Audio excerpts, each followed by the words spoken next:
हमारे चैनल को अवश्य सब्सक्राइब करें और नए अपडेट्स सबसे पहले पाने के लिए इस बेल बटन को दबाना न भूलें। डीजे प्रेमलाल।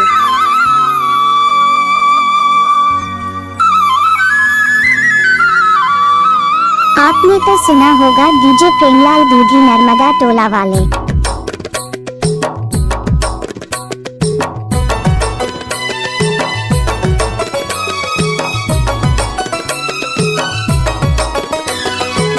आए हो नाचने तो थोड़ा नाच के दिखा।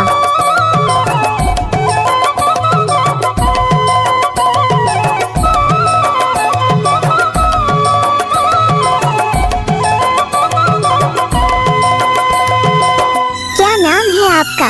डीजे प्रेमलाल। ये आवत जावत बोलत देखत नैना मिल गे वो, तोर संग बतिया लेते मन झूमन लागे ना, मन झूमन लागे वो। आए जहुरिया तोर नजरिया मन ला मोहना, बस गे है मोर रोम रोम मारा सा घोलना, बस गे है मोर रोम रोम मारा सा घोले वो।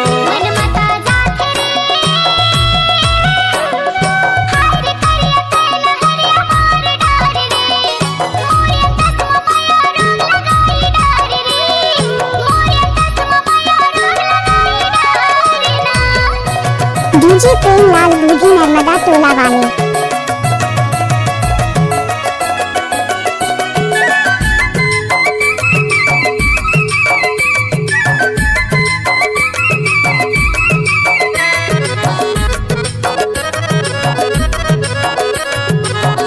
क्या नाम है आपका? डीजे प्रेमलाल। ये तेंदु पान के बीड़ी बने परसा पान के चोंगी वो, तोर माया के जोग मामा बन के हाँ जोगी वो। हाँ तेंदु पान के बीड़ी बने परसा पान के चोंगी वो, तोर माया के जोग मामा बन के हाँ जोगी वो, तोर माया के जोग मामा बन के हाँ जोगी। दीवाना हो गे वो सुंदरिया गाय दरिया कोयली बन के रे, मार मदरिया ताल घुमा के कमर लच के रे, मार मदरिया ताल घुमा के कमर लच के रे। डीजे प्रेमलाल।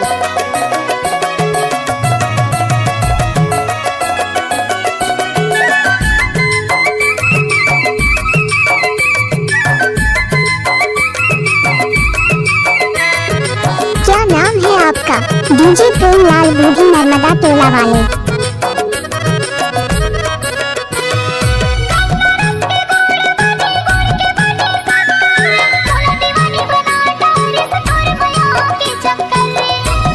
क्या नाम है आपका? डीजे प्रेमलाल।